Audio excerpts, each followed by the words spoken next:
여러분 안녕하세요. 아름다운 나라 TV입니다.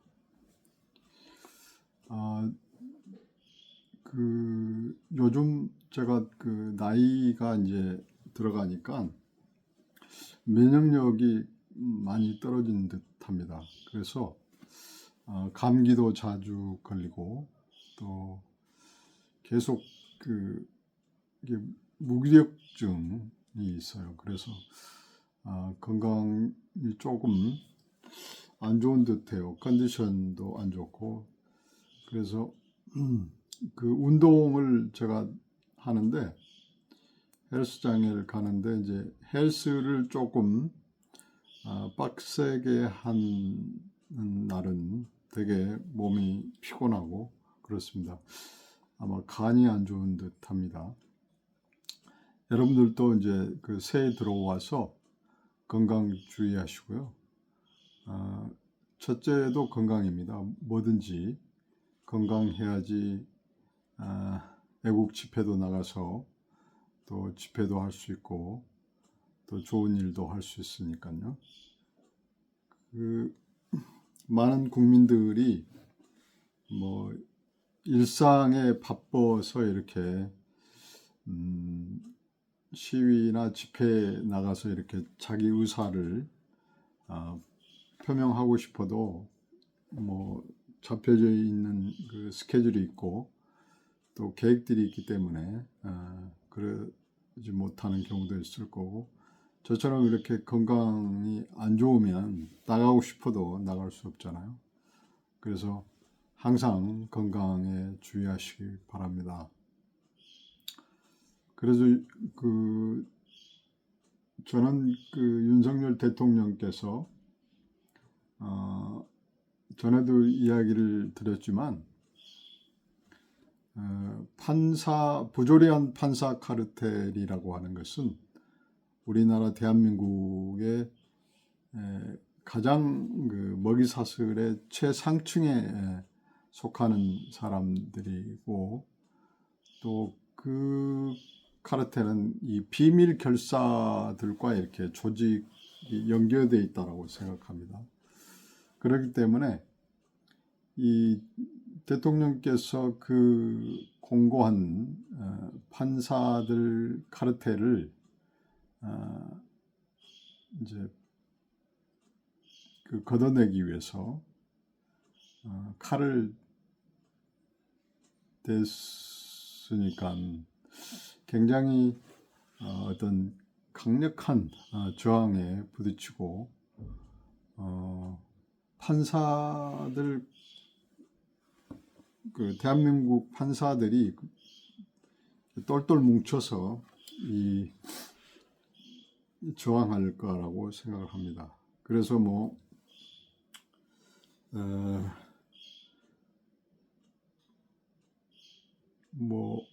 정의로운 판사든 양심적인 판사든 또는 부정한 판사든 우리법연구회랄지 이런 작용화된 판사들 모두 통틀어서 이 판사 카르텔이 우리 대한민국을 쥐고 있기 때문에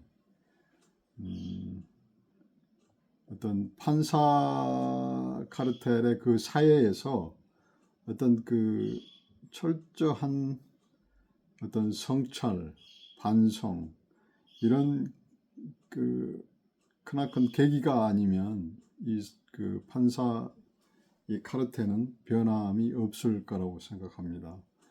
이번에 조희대 대법원장께서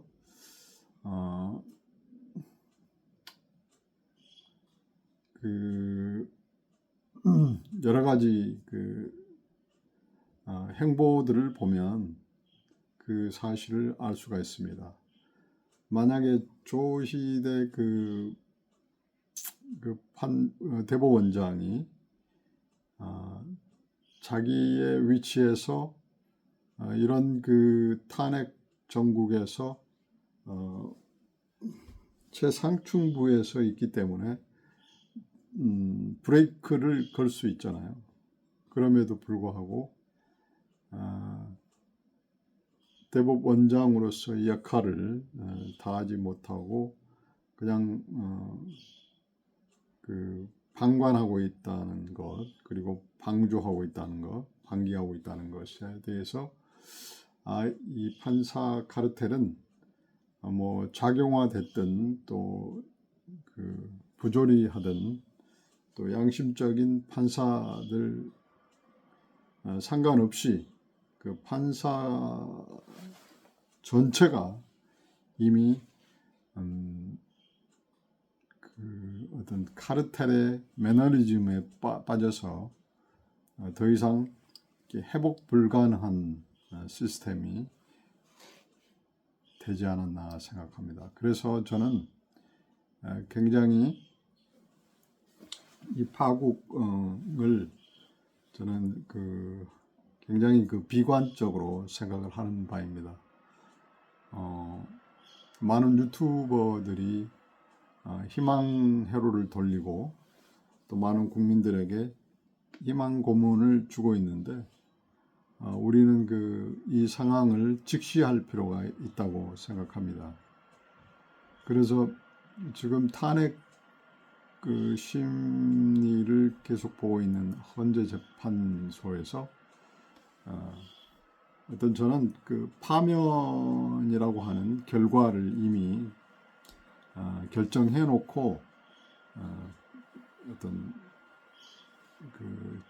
심리나 프로세스를 밟아 나가는 거라고 생각합니다.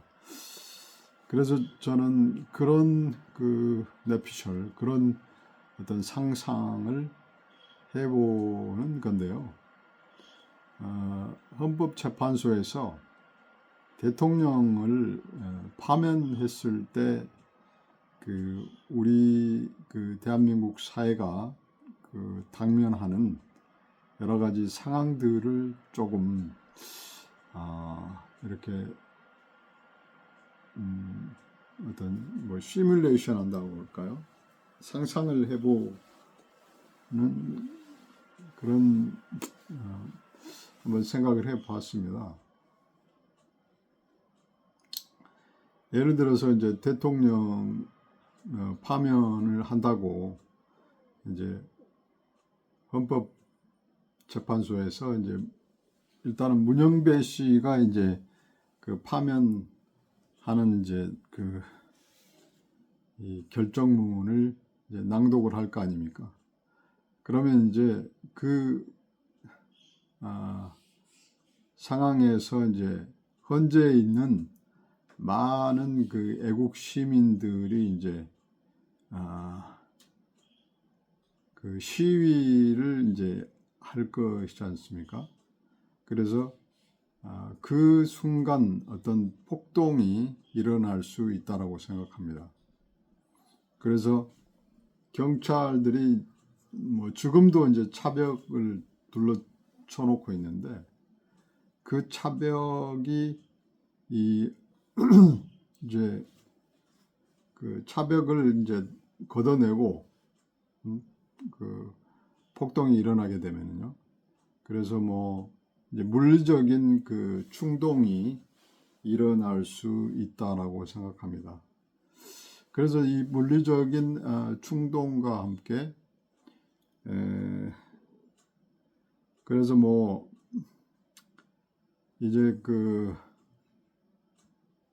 경찰과 또 집회 시위하는 어떤 세력 간의 어떤 물리적인 충동이 일어나게 되면 이제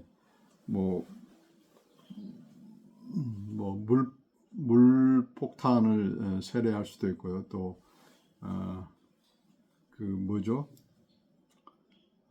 연막탄 같은 거, 체루탄 같은 것도 이제 쏠 수 있고, 그래서 그런 상황이 되면 이제 또 집회 시위하는 쪽에서는 우리 애국 시민들 쪽에서는 이제 그거의 반대 작용으로 또 이제 어떤 폭동이 거세화 되겠죠.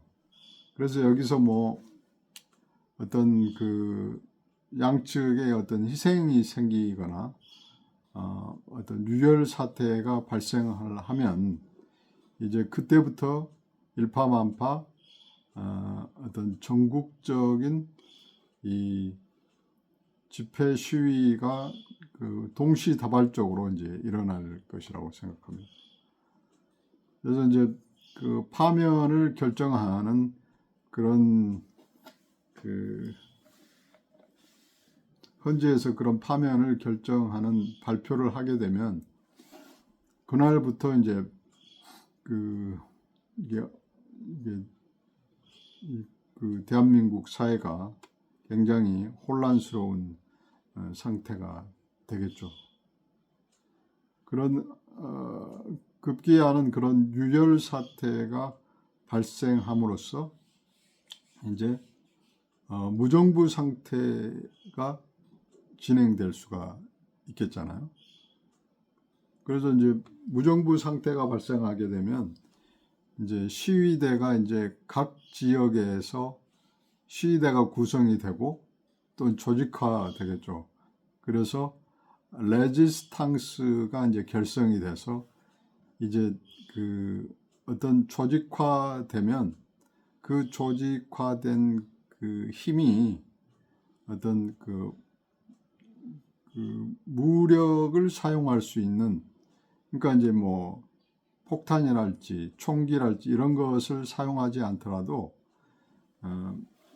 그 일반 국민들이 그 사용할 수 있는 뭐 물리적인 도구라고 한다면 뭐 강목이랄지 뭐 이런 거겠죠. 이제 지나치면 이제 화염병 같은 거 뭐 이런 게 옛날에 우리 그 데모하던 시절에 뭐 화염병이 난무하고 그랬었죠. 그렇게 이제 발발할 수가 있겠죠. 그래서 이제 경찰들과 이 시위대 간의 어떤 대치 상태가 이제 그 장기화 되겠죠. 그래서 경찰과 이 이제 시위대 간의 이제 어떤 그 항쟁이 시작되겠죠. 그래서 이제 급기야는 이게 이 대중들이 분노 게이지가 이제 높아지면은 뭐 파출소랄지 경찰서 등을 이제 뭐 이 점거하는 사태가 발생할 수도 있겠죠. 그래서 전국적으로 이제 이런 그 항쟁 어떤 항쟁하는 그런 그 전국적인 폭동 사태가 일어나게 되면은 이제 조기 대선이 이제 빨리 시작이 돼야 되는데 이런 그 어떤 폭동 사태가 있음에도 불구하고 이제 대선 여당과 야당에서는 이제 대선 주자를 뽑으려고 이제 뭐 경선도 하고 뭐 난리가 아니겠죠. 경쟁을 하겠죠. 그렇게 되면 이제 이 폭동 사태가 전국적으로 일어나서 어떤 소요 상태가 일어나게 되면 이 조기 대선이 불발될 수도 있겠죠.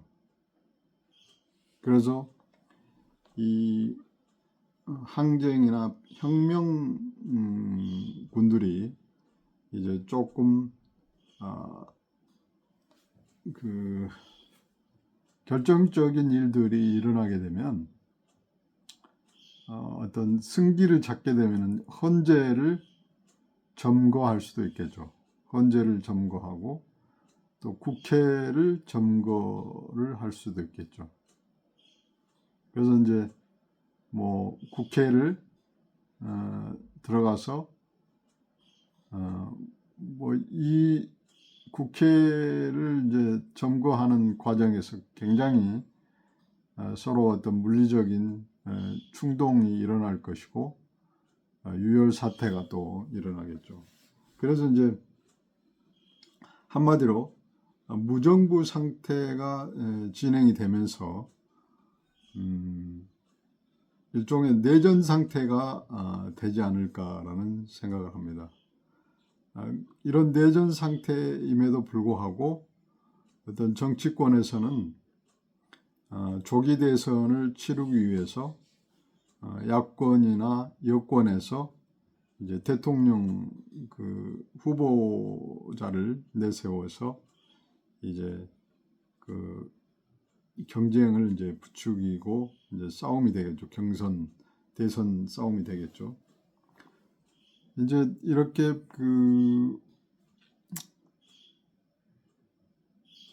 내전 상태가 계속 진행이 되면 이제 조기 대선이 이제 불발이 되겠죠. 이 항쟁이 심해지면, 그래서 이 헌법재판소의 어떤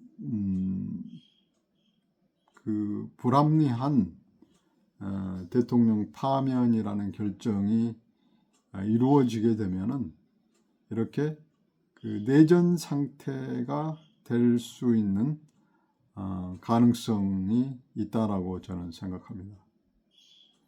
그래서 이제 헌재에서 파면이 되었을지라도 대통령께서 그것을 승복하지 않는다면은 이제 그때부터 이제 굉장히 어떤 소요 상태가 일어날 수 있겠죠. 그래서 어떤 국민들이 국회를 점거를 해서 국민들에 의해서 이제 국회가 해산이 될 수도 있겠죠. 이제 국회가 이제 점거가 되면 이제 국회의원들은 뭐 이제 국회라는 공간에서가 아니라 다른 공간을 통해서라도 이제 국회의 어떤 소집권 뭐 내지 그때도 뭐 입법권 그런 권력을 행사하려고 뭐 하겠죠. 그런데 이제 국민들이 그것에 대해서 보이콧을 하고 국회 전체를 해산시켜 버린다면은 이제 정부가 이제 무정부 상태가 돼 버리니까 이때는 이제 군대도 움직일 수 있다고 저는 생각합니다. 그래서 군대가 합참 본부 또는 한미연합군이 이제 공동으로 이 무정부 상태를 어떤 안정적으로 갖추기 위해서 이제 군대가 나설 수 있다고 생각해 봅니다. 그래서 일단은 이제 비상시국 국민회의 개념의 어떤 조직이 이제 생기겠죠. 그 상태에서. 그래서 이제 국민들이 윤석열 대통령을 다시 재옹립하는 그런 시나리오도 한번 만들어 볼 수 있겠다 싶습니다. 그래서 이제 윤석열 대통령께서 대통령으로서 이제 옹립이 되면 이때 합법적으로 윤석열 대통령께서 비상계엄을 다시 선포를 하는 겁니다.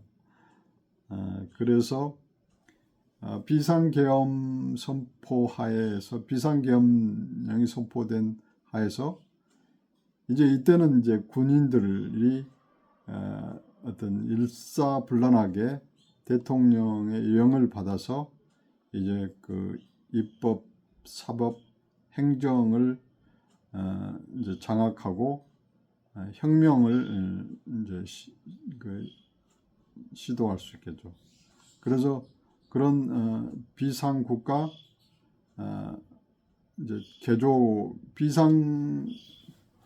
비상시국 국가회의 뭐 그런 개념으로 다시 이제 위원회가 발족이 돼서 이제 국가 대혁명의 어떤 시작이 되는 것이라고 저는 생각합니다. 그래서 이렇게 된다면은 그래서 이제 그 뭐 제가 이제 그 이런 정치나 뭐 법이나 행정 이런 부분을 잘 모르지만 제가 이제 상상을 해 보는 겁니다. 그래서 이제 윤석열 대통령이 주도하는 국가 대개조가 시작이 되고, 그래서 윤석열 대통령께서 제 직권을 통해 가지고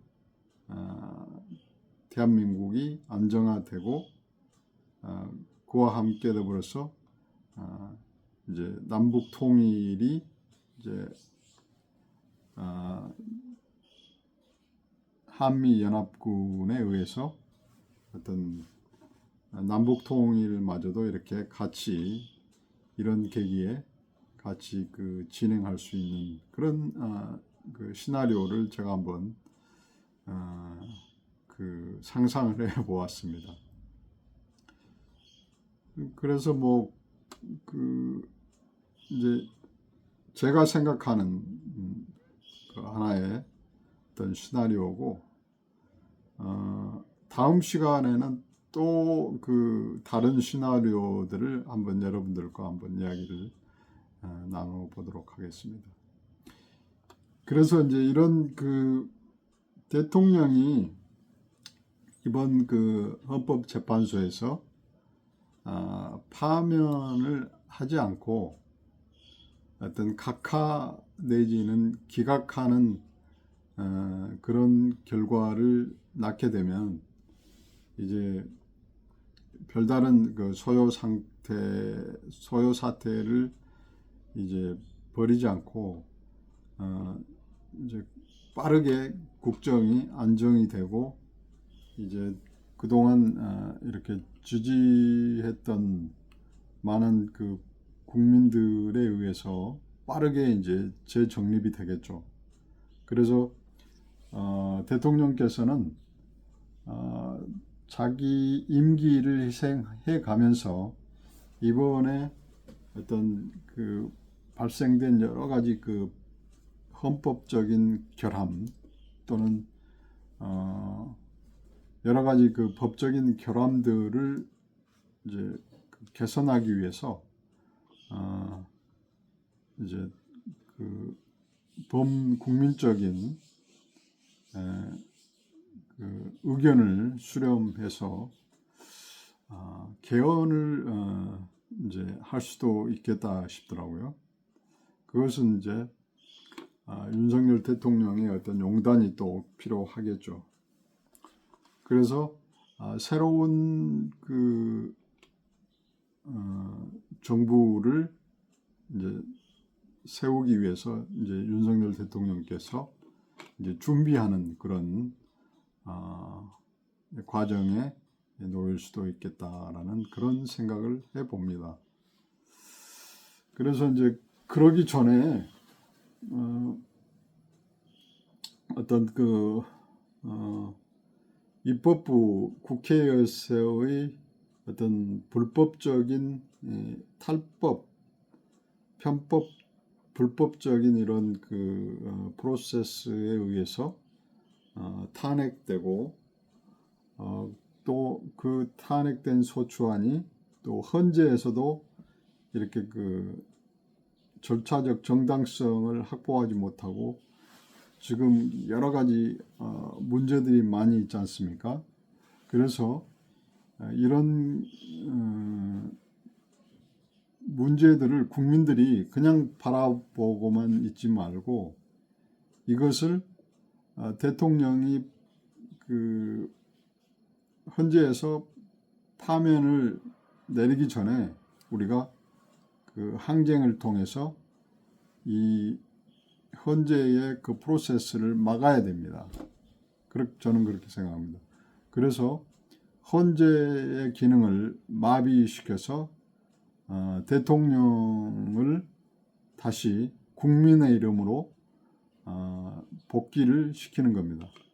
그래서 이때 이제 국회도 어떤 점거를 해서 해산하는 그런 혁명적인 항쟁이 일어나야 됩니다. 동시에 헌재를 점거하고 국회를 점거하는 그런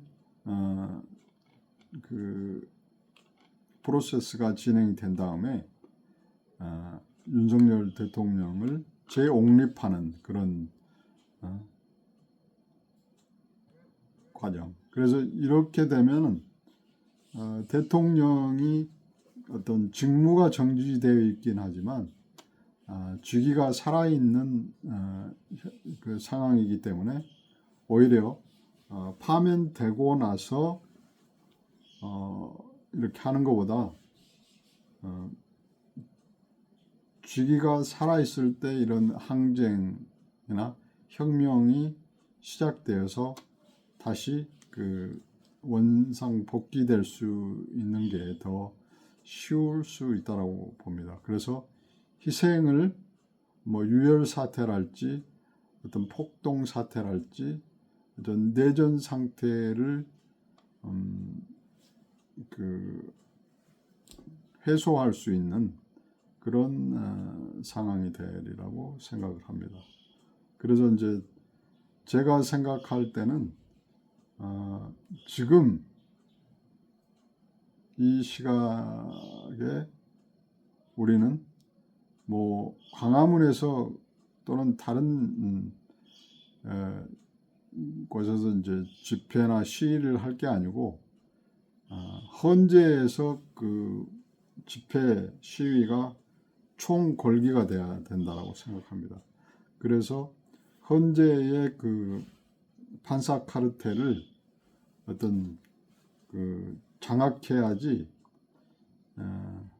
이 헌재가 어떤 판단을 잘 할 수 있을 거라고 생각합니다. 그래서 요즘 지금 뭐 광화문에서 뭐 매주마다 뭐 수십만이 집결해서 그 집회를 하는데 그거는 별다른 그 이 판사 카르텔에게 저는 그 어떤 위협이 될 수 없다고 생각합니다. 그래서 오늘부터 그 헌재에 그 수십만 명, 뭐 100만 명 정도 모여 버려야지 이 판사들이 기겁을 하고 각하시킬 가능성이 있다라고 생각합니다. 만약에 광화문에서 집회를 가두리처럼 하게 된다면 그것은 아무런 영향을 줄 수 없다라고 생각합니다. 그래서 지금은 굉장히 시간이 없는 상황입니다. 파면이라는 결과치를 설정해 놓고 현재 판사들이 움직이고 있기 때문에 그리고 그 편법, 탈법, 불법적인 어떤 이 그 프로세스로 진행되기 때문에 그 자체를 보이콧해야 됩니다. 사실 그 불법적인 이 그 법적 프로세스를 발벗하고 있는데도 불구하고 그것을 국민들이 바라보고만 있으면 파면이라는 결과를 받을 수밖에 없습니다. 그래서 이 유혈 사태니 무정부 상태, 내전 상태가 되지 않고서도 빨리 끝낼 수 있는 상황인데 그렇게 그 우리 그 애국 시민들의 어떤 그 투쟁 의지를 가두리 안에 가둬놓고 더 이상 폭발하지 못하도록 이렇게 잠재우는 역할을 하는 이런 그 광화문 집회는 일종의 그 부조리한 판사들의 어떤 프로세스의 부역자 역할을 하는 나쁜 의미의 어떤 나쁘다고는 볼 수 없겠지만 그 오판을 하는 그런 개념의 집회일 수 있겠죠. 그래서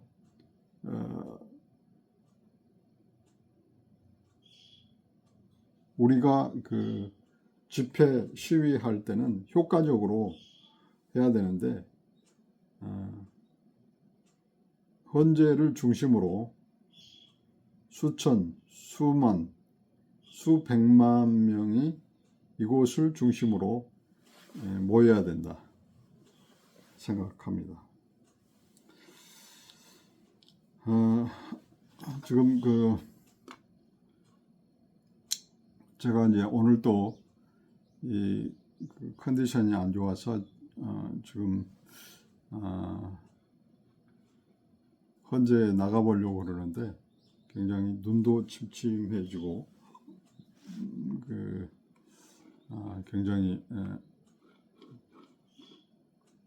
컨디션이 안 좋습니다. 아무튼 이제 내일은 또 제가 다른 개념의 시뮬레이션을 이제 상상하면서 또 이야기를 나눠보도록 하겠습니다. 오늘 또 이제 제가 헌재를 한번 컨디션이 안 좋지만 한번 둘러보기 위해서 한번 가보기는 하겠습니다, 여러분.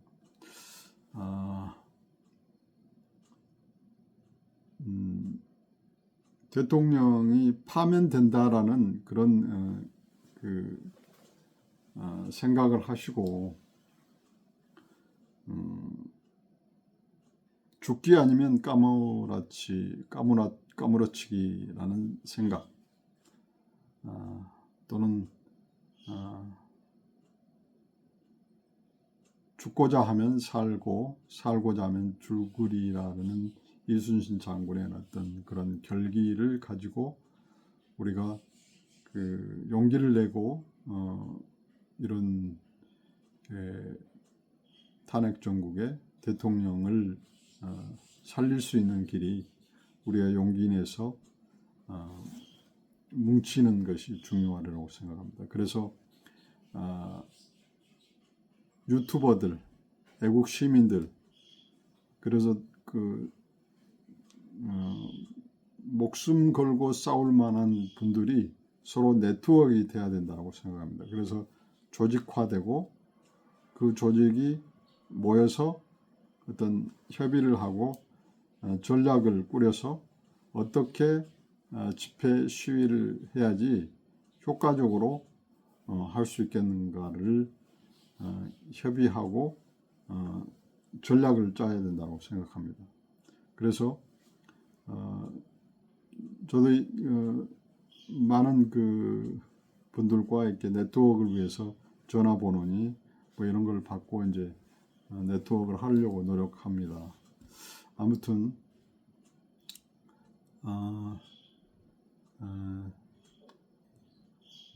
소프트 랜딩이 되는 헌재 의회의 대통령을 각하시키는 이런 소프트 랜딩이 됐으면 하는 바람을 가지고